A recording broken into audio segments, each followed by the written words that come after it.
Now I invite Anjana Satheesh, National University of Advanced Legal Studies, to present the paper Conversion Therapy of Sexual Minorities, the Necessity to Atone a Perdurable Flow. Anjana, please.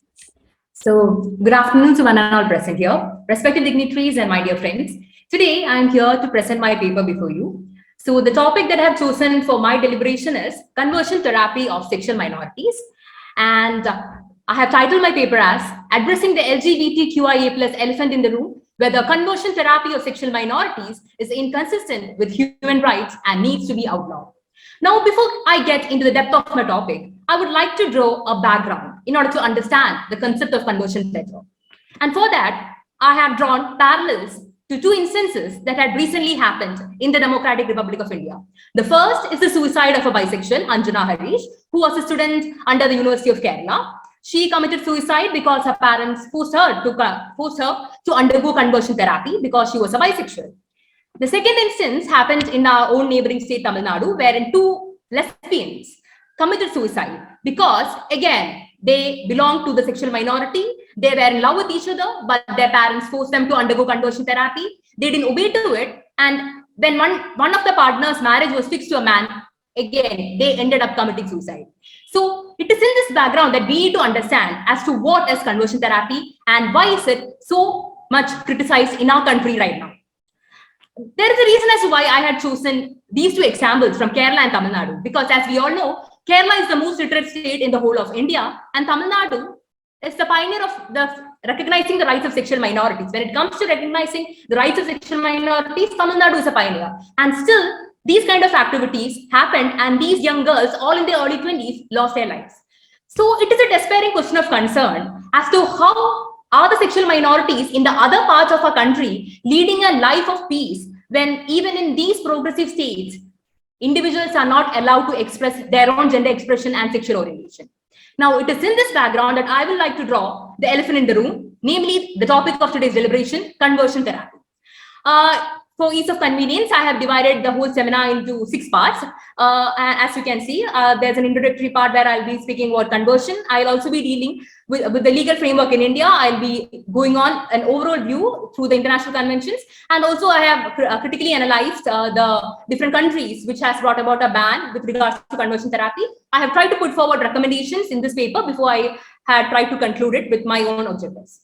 Now, I would like to begin by quoting Justice R.N. Venkatesh in Sushma versus the Commissioner of Police, wherein he said, "There are many branches on the tree of life. There is no one way to be, and there is room for everyone to be who they are." He was referring to the sexual minorities when he mentioned that there is a room for everyone to be who they are in this world. Now, sexual minorities, as we all know, is an umbrella term used to represent diverse population of individuals across multiplicity of races, ethnicities, ages, as well as social and cultural constraints. And it is a sad fact that these individuals whose sexual orientation, gender identity, or sexual characteristics are different from the heteronormative norms of society are being ostracized, stigmatized, and marginalized in our society just because of the fact that they belong to or they identify themselves to a different sexual orientation or a different gender expression. And if we are going to look into a timeline as to how the rights of the homosexual people developed throughout the world, we can see that way back in the 1940s, it was considered to be a mental illness. Again, in 1960s and 70s, there were many gay rights movements, as a result of which in 1973, the American Psychiatric Association removed homosexuality as a mental illness. Further, the World Health Organization declassified homosexuality as a pathological disease or a mental illness. And in 2006, we had the greatest international document of the sexual minorities and the gender diverse people, which recognized and guaranteed them human rights. And finally, in 2019, the World Health Organization also declassified transsexuality to be a disease. And coming to our own country, the Democratic Republic of India, it was a hard-earned right for the sexual minorities, which ended up with the Navdeep Singh Johar versus the Union of India, wherein the Honorable Apex Court decriminalized homosexuality. But sadly, the roadblock did not end there. The latest roadblock to the recognition of their human rights has been this so-called practice of conversion therapy, often popularly known by diverse names like reparative therapy, aversion therapy, gay cure, LGBTQI, reorientation therapy, and much more.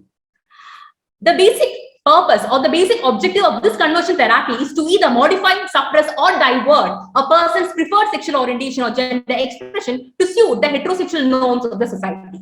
And there are diverse ways, diverse forms, and diverse names which are associated with it. I'm not going to go read out each and every one of it, but we need to understand that starting from simple practices like counseling and prayers, there are many brutal, violent practices being committed against sexual minorities, ending with solitary confinement, forced meditation, and even electroconvulsion therapies in order to force them to identify to the heterosexual norms of the society.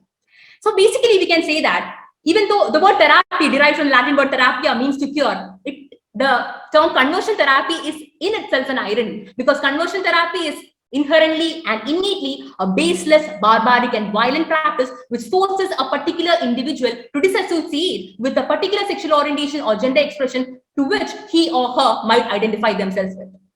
And as we all know, there are diverse effects of conversion therapy, and the UN Independent Expert Group on Gender Violence and Discrimination had found out that almost 98% of the people who undergo conversion therapy will have lifelong problems ranging from anger, self-hatred, and to the most severe forms of suicide tendencies. And in many cases, like the two examples which I had quoted in the beginning of my presentation, wherein they had ended their lives. And of course, who are the perpetrators and the promoters? It is surprisingly enough, the perpetrators are definitely the private and the public healthcare providers, the faith-based organizations, the traditional healers, and the state agents. And the promoters, sadly, are the family members who still consider belonging to a different sexual orientation to be a psychotropic or physical disorder. And also the community members, political authorities, and many other agents promote and force sexual minorities to believe that homosexuality or belonging to a different sexual orientation or gender expression is an illness in itself. And moving on to the present legal framework in India. See, as we all know, there is no express provision which bans conversion therapy as such in India. But of course, the provisions of the Indian Penal Code, the Consumer Protection Act, and the Mental Health Care Act can definitely be invoked. When it comes to the Indian Penal Code of 1860, definitely, I'm not going to read out each and every provision, but we need to understand that Section 44 talks about injury, and injury involves mental injury. Again, Section 319 talks about hurt. And in Jamatmal versus Brahman, it was held by the Honorable Apex Court that infirmity and mental infirmity comes within the ambit of hurt.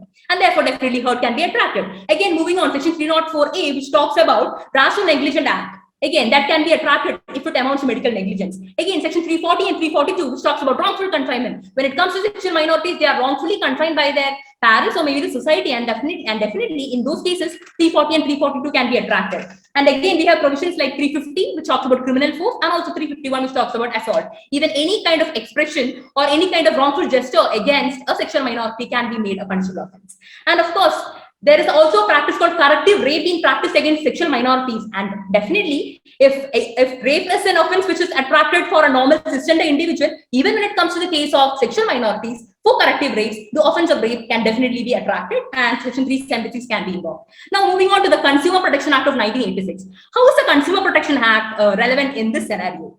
All of us might have heard of a term called consumer fraud, because the Consumer Protection Act very evidently states that if those doctors or healthcare providers who provide a service which is impossible in itself to be improved without sorry, I didn't hear you. Please conclude. Hello. You have 2 minutes left. Okay. Thank you. I'll continue. So what I was stating is Consumer Protection Act. When it comes to Consumer Protection Act, for practicing consumer frauds, through a practice which cannot rectify the sexual orientation or gender expression of an individual, consumer fraud can be attracted. Moreover, Section 89 of the Consumer Protection Act can be attracted. Again, moving on to the Mental Health Care Act, I'm going to rush through because of the time restriction. Section 18 clause 2 in chapter 5 definitely mandates that the right to access mental health care and treatment should be available without any discrimination towards all, which includes sexual minorities and people with diverse sexual orientations too. And of course, we have the recent developments for the Madras High Court in Sushma versus Commissioner of Police, wherein Tamil Nadu became the first state to ban conversion therapy. In Karelia, this is a judgment by the Kerala High Court, wherein the state government was given directions to frame guidelines to look into the fact as to whether conversion therapy is medically curable. And also international conventions, I'm not going to go deep into it, but we need to understand that Article 5 of the Universal UDHR, Article 7 of the ICCPR, Article 12 clause 1 of the International Covenant on Economic, Social and Cultural Rights, the UN Convention on the Rights of Child, which bans and even punishes even parents who force children to undergo torture or any kind of violent forms, and the Yoga Kartya Principle 17 and 18, which mandates that everyone has the highest attainable standard of physical and mental health, ensures that there should not be any kind of discrimination when it comes to individuals, which include sexual minorities too. Even the International Rehabilitation Council for torture victims blatantly prohibits any kind of torture, cruel or inhuman or degrading treatments against people, which include sexual minorities. Now, efforts to ban conversion therapy, like I have given a tripartite classification. There are 5 countries, presently 15 countries have banned conversion and 5 countries have completely banned it, out of which the activities of Germany is really appreciable because they have come up with a complete ban. And we also have partial ban. India is the latest addition to it. And also, like, when we look at the position of other countries, many countries are still in a stage where only bills have been passed. And certain recommendations to improve the situation. First of all, bring about a blanket ban on conversion therapy. When it comes to India, we only have professional misconduct being attracted and the liability being attracted to doctors and healthcare professionals. What we need is a blanket ban on conversion therapy in order to ensure that even religious fanatics and other people can be brought under it. Criminalize conversion therapy because only if the conversion therapy or the practice of conversion is criminalized, people will fear to practice it. And also education institutions have a great role, just like sex education. They can also ensure that gender sensitization of Anjana, please continue. Okay, I'll just conclude in a minute. Just give me a minute. I'm going to conclude in a minute.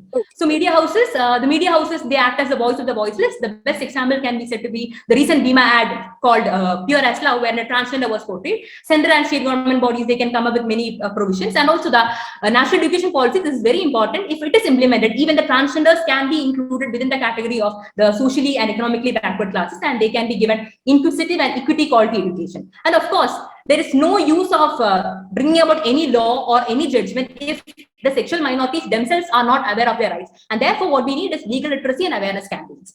And that's all. I would like to conclude by quoting Dr. B.R. Ambedkar, who said, "No past civilizational glories, no future superpower status, nothing redounds more to the true greatness of a nation than the dignity of every individual in it." Even in the case of our preamble, it is from this unique conviction that we attain the dignity of an individual. And therefore, we need to understand that sexual minorities too are normal individuals just like every one of us. And what they seek for is only acceptance. And that cannot be snatched away from them. And as the theme of our seminar goes, reflections, let us take a moment to reflect as to how we have behaved to sexual minorities till now. If we have behaved badly, this is a good opportunity to rectify our errors and treat them with empathy, because only if everyone joins together, we'll be able to achieve that dream of a welfare nation that our forefathers had for our country, where dignity jurisprudence will also be upheld through our constitution. Thank you. Thank you, Anjana.